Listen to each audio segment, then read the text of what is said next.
Hi,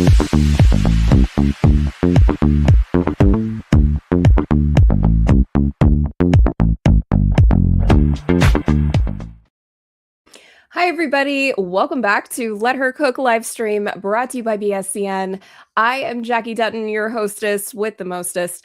And today we are going to do a lovely, quick and dirty 30 minutes on some general events and some predictive markets. So otherwise known as Polymarket and Kalshi. If you are new here, welcome. And if you are not, welcome back. You know that we do this every Monday live at 12 p.m. Eastern. We will also be kind of upsetting a little bit of the order for the rest of the week. And we're just going to look for some top quality picks and get some shorter form content out. But I think I'll talk about that a little later. If we have time, we'll get into it. As always, absolutely nothing I say is financial advice. And please do your own research. Never risk more than you're willing to lose. La, la, la, la, la. You get the gist. But, playing stupid games usually rewards you yielding stupid prizes. So please keep that in mind when you are using any of these tools discussed, if you use them at all. Okay, so we are going to get into a couple interesting things kind of surrounding the poly market and crypto market just right off the bat. And then we're going to get into some general current events, world news, interesting topics like Logan Paul's Pikachu Illustrator card and how many millions we think that's going to sell for. And then we'll kind of maybe wrap this up with some sports, if you will. So right away, if you, we're going to head over to X. So I bookmarked this post because this guy, and you can't believe everything you read on the internet. But I have seen the chatter of this particular topic going on already on Polymarket. So this guy says insomnia made him rich because he found some day trading bot on GitHub.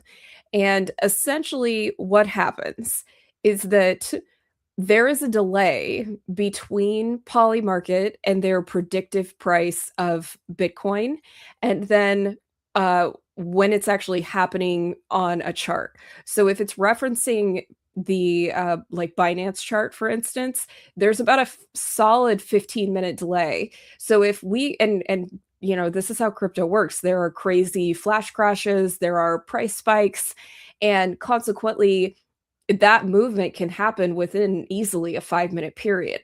So if you are just simply watching the Bitcoin chart on Binance and you see, let's say, all of a sudden Bitcoin wicks down from 90K to 88K, and the Polymarket bet is, what will the price of Bitcoin be in the next 15 minutes or something like that. And you place that Polymarket bet based on what the price was 15 minutes ago, you have essentially secured your bet. Honestly, this is kind of brilliant. There is a video to go with this. I will go ahead. Oh, this looks like his GitHub code. But essentially, these people they programmed a bot to be able to do this and to be able to track the price of Bitcoin based on the exchange, and then to go over and just place an easy bet. So this guy is just doing a P&L of, $100, $55, 163. It's not like he's placing crazy orders where all of a sudden he's cleaning up like $2,000 each time.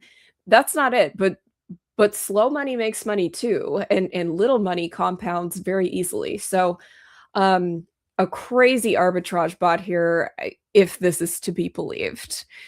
I did see some reports that Polymarket was considering putting a time delay on the bets. So essentially to get ahead of this, they were essentially going to make it so that if you placed a bet in that 15-minute window, it would actually only count for, whatever the time was prior. So we'll see if they actually do that. I think there's too much about these predictive markets that typically focus on minute by minute, has to happen, specifically at the time. Otherwise, there's no integrity to the platform. So ultimately, and a very interesting kind of money glitch, if you will, that's been going on Polymarket between the crypto price and the Polymarket predicted price. And I do think that there's some potential arbitrage opportunity here that people are really cleaning up on. So if this holds and they continue to go ahead and do this, and let's say you rig up a bot or this guy just downloaded it for free. Don't go downloading strange things on the internet though for free and then installing it in your crypto wallet. That is exactly how you lose a ton of money. So be very careful with stuff like that. I call that raw dogging the internet, and it's just as dangerous as raw dogging anything else. So be very, very careful when you are doing something like that. But if you're able to rig up some kind of arbitrage opportunity this way or even create an automated system, I think this is maybe a little bit of a money glitch. So, just a fun opportunity there when it comes to maybe some things that they haven't quite figured out how to make completely live up to the second, for this price. I don't see this changing really. I mean, if we're being really honest, just because if you consider the amount of timing that bots in particular are able to snipe a market, you say, okay, well, we're releasing a token. You see what happens with token launches, how bots launch, and within like 5 seconds, the price is just screwed because all of these bots really like it got into the middle of it, and these orders were just submitted without any human interaction. It's not like somebody had to sit there and click, click, click, click, click. So I don't see opportunities like this really being upended. I do think that the bot market has found a way to infiltrate Polymarket, and they're in it. And this is for sure a solid way that they are absolutely cleaning up. So, congrats to this guy. If this is for real, Marlowe XBT. And if it's not, damn you for getting everybody's hopes up. All right. So we are going to go to another particular topic here. All right.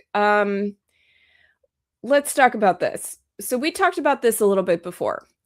Will Jerome Powell be out as Fed chair by March 31st or May 14th? Originally, when we talked about this bet, it was last year and it was by the end of the year.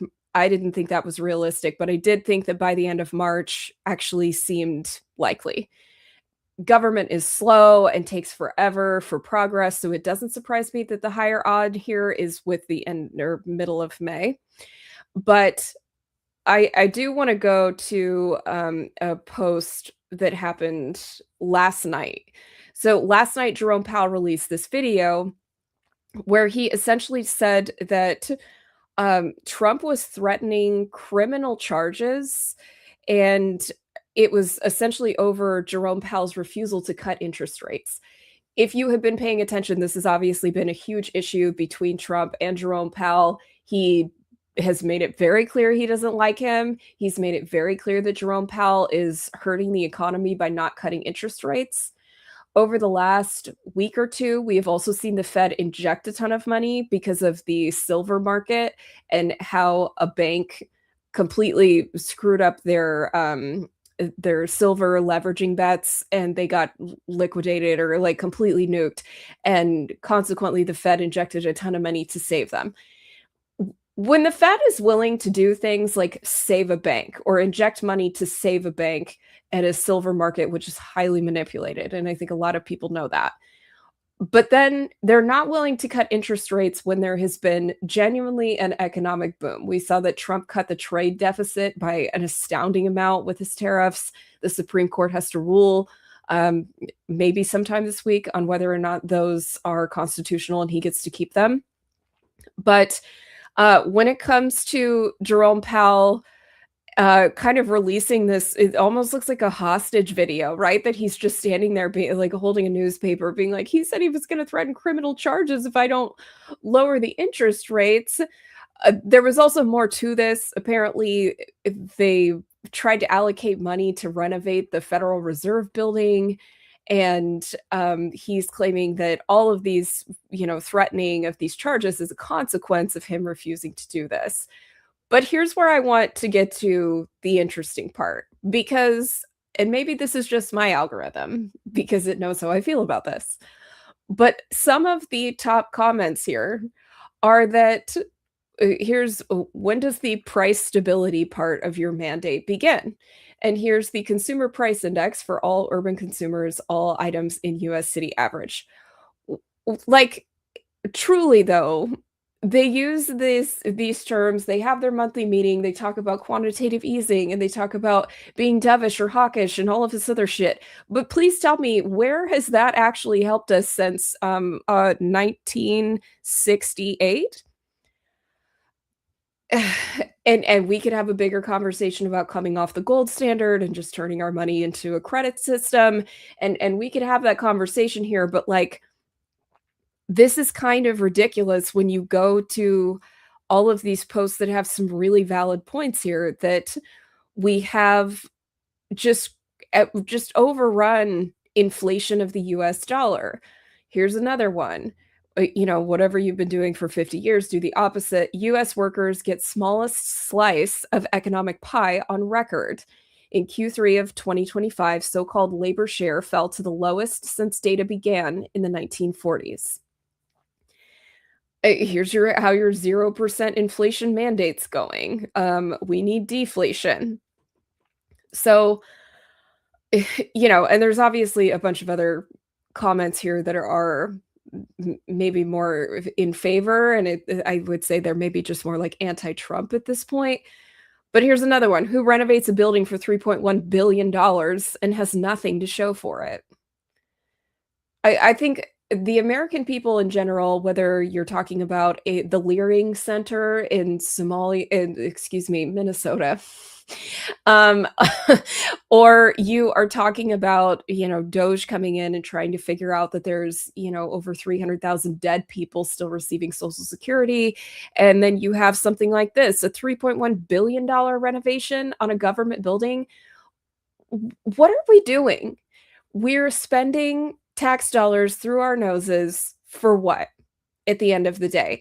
And then here's this guy coming on to be like, "Oh, I like Trump's threatening me with criminal charges if I won't do it just there's a general and overwhelming feeling, especially in the crypto space, which is end the Fed. And if you look this up throughout history, the only two presidents that have truly attempted to end the Federal Reserve were killed. It was JFK, and I'm pretty sure Abraham Lincoln attempted to, or if it was even a thing with Abraham Lincoln, I think there was one other president and they were shot. But regardless, of trying to end the Fed has never gone well for anybody historically in power. So, this whatever this act is, I don't think a lot of people are really buying it anymore because as this chart displays here, it hasn't helped us. Whatever they've been doing, this is not helping us. So, that's just my mini little rant about this. But if you go to some predictive markets, so there's not only will Jerome Powell be out as the Fed chair, and you can place a bet for the end of March or the middle of May, but will he actually be federally charged by June 30th? I don't think he's actually going to be federally charged. I think this is probably an easy no. But I do think that Trump can be a huge bully in order to attempt to get what he wants. And I do think that these kind of threats that have warranted this type of video, I do think that this actually has turned into maybe the forcing the hand of his retirement. So, I think these are actually a better bet. Uh, I'm sure you still win here if it happens in the middle of March necessarily, but like that happens still before May. But you stand to win a little more if that happens before the end of March and you place this one. So, just something to really keep in mind here.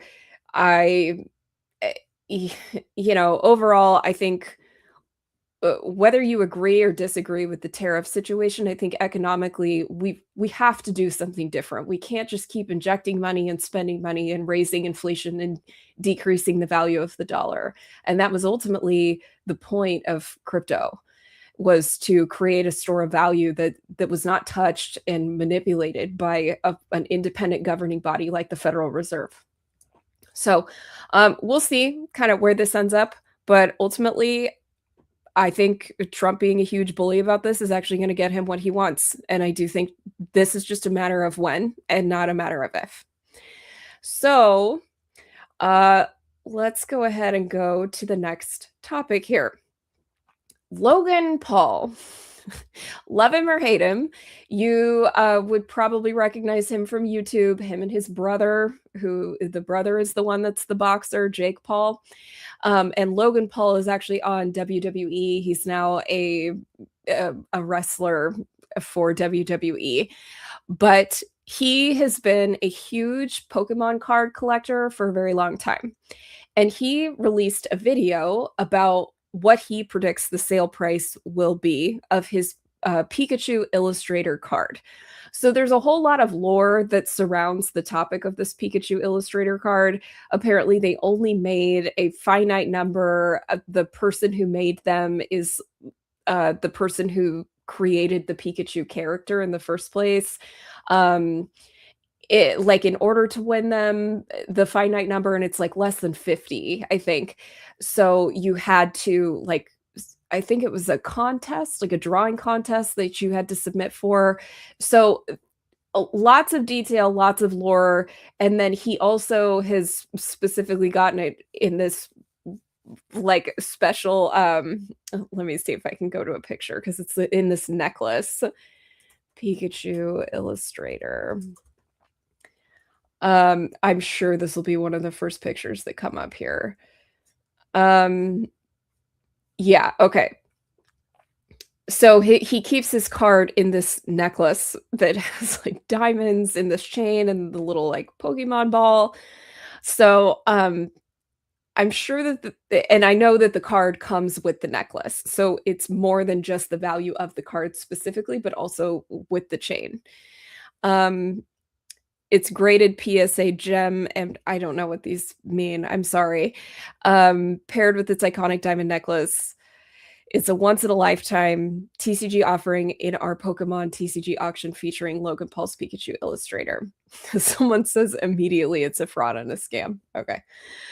But ultimately, and Logan Paul released a video about this of what he thinks the actual price is, and he thinks that it will sell for over $10 million.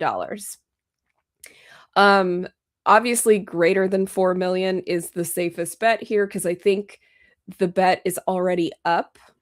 Let's see, Pikachu Illustrator bet live. And I think it's an auction right now. So he's actually waiting for the price. I'm not sure when it ends here, but it is up for auction.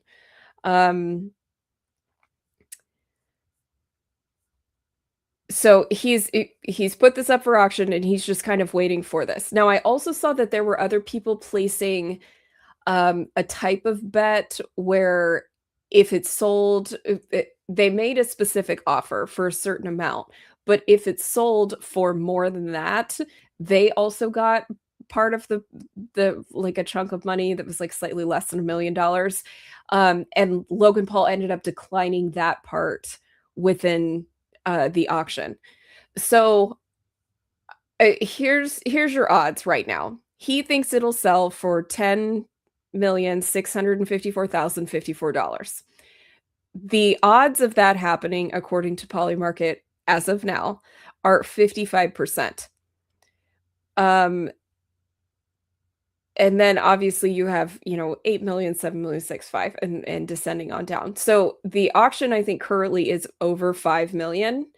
And then we just kind of go up from there. So the real question here is in the lower amounts of, will it actually get up to not only over 10 million, but would you risk to see more than double your money on a 12 million? or, potentially at least 3 times your money with a $15 million bet.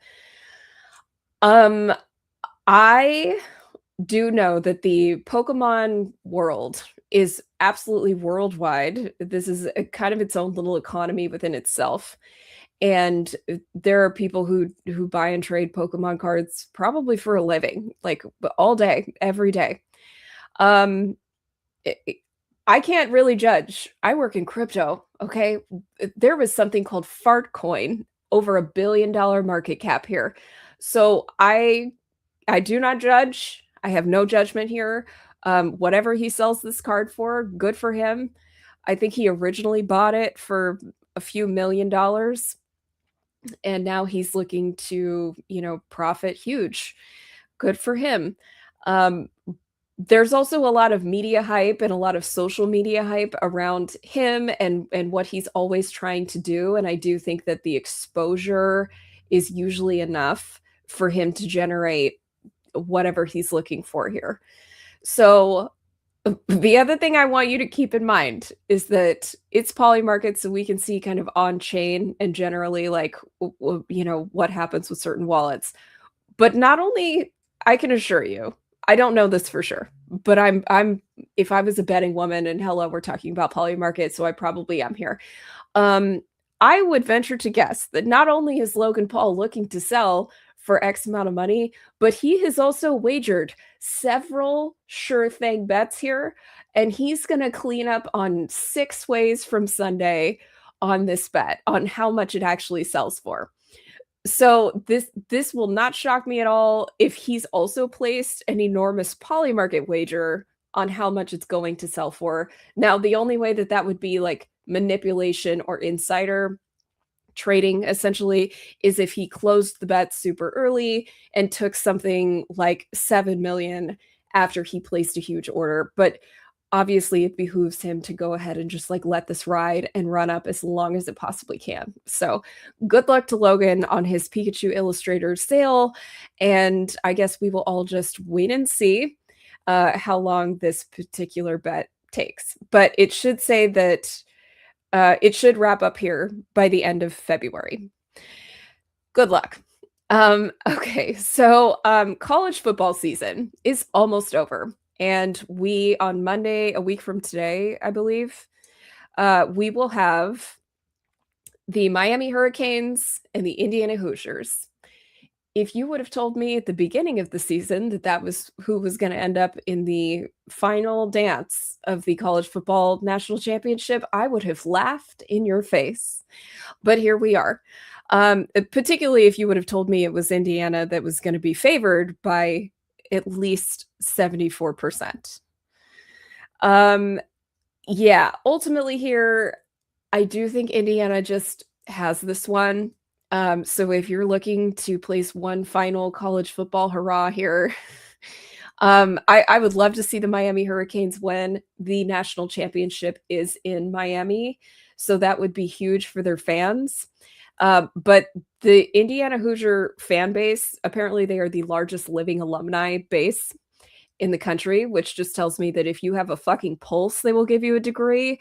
But regardless, they're out there and they're all attending these games and they are very excited. So I think it's going to be a huge matchup, a very expensive ticket. But I do think the Indiana Hoosiers are just all business. They're also all like 23 years old playing against like actual, 19, 20 age college kids.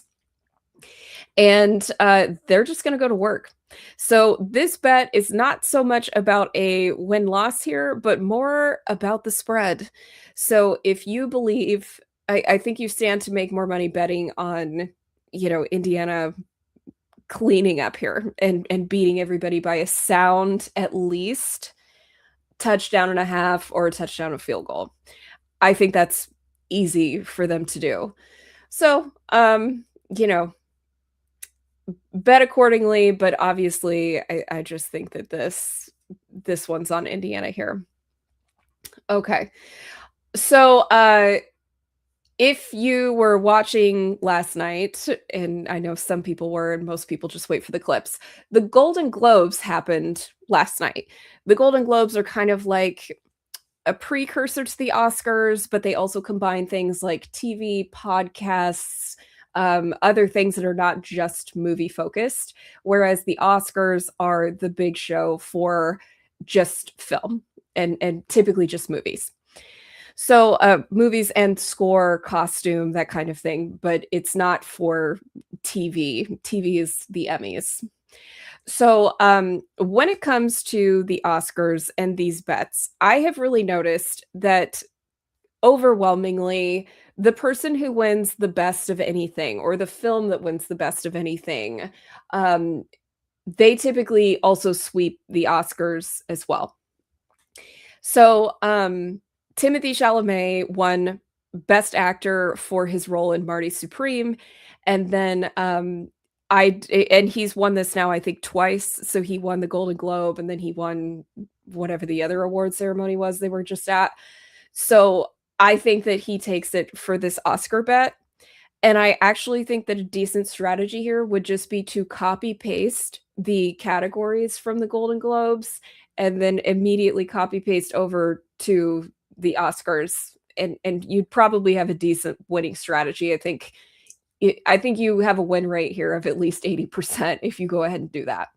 So if you go to Polymarket and you type in Oscars 2026, you're going to find a million different kinds of bets and a lot of different ways that you can just, go ahead and buy. Um, yeah, ultimately, they just don't really deviate. I mean, typically there's like one very clear winner. Leonardo DiCaprio's role is for the one battle after another, and I think people just didn't feel like it was that big of an acting stretch for him, although we do feel that there has been a coordinated campaign against Leo for a very long time, against, his ability to win an Oscar when he should have been awarded one many different times for a lot of different films. But I think this year, if we're being fair, and I haven't seen Marty Supreme, but the overwhelming opinion is that Timothy Chalamet is the diamond of the season, if you will, and he's definitely going to clean this one up. So good for him. Congrats to Timothy. And we'll see what happens with the Oscars. So the last thing I do want to talk about here is this particular sleeper bet. And this is the Republican presidential nominee of 2028. And I know it's 2026 and this is kind of far off, but if you have a little money and you don't mind sitting on it, what I have actually noticed, not just on Twitter, but in general opinion and general sentiment, is that JD Vance, I think, is currently at this pick of he's got the most likely odds to become the nominee just because he's the sitting vice president. But ultimately, Marco Rubio, hear me out. I think he has won a lot of people over with the Venezuela, Maduro capture. I think his general acting Secretary of State positions, his conduct, and just his overall general demeanor and his evolution as a politician, but as a person for America, has really won a lot of people over, especially within the last couple weeks. And I do think that this is absolutely worth considering that I think this number should be so much higher than 13%. And I do think that by the time we get to close to this nominee situation in 2028, I think this will be a lot higher. JD Vance is a little younger than Marco Rubio, and he's also not as battle tested. I think he's got a lot of time to really prove himself here, but JD Vance's role is not as direct or as hands-on as Marco Rubio, and I'm not quite sure if he's going to have as many opportunities as Veep to really show everything he's really made of.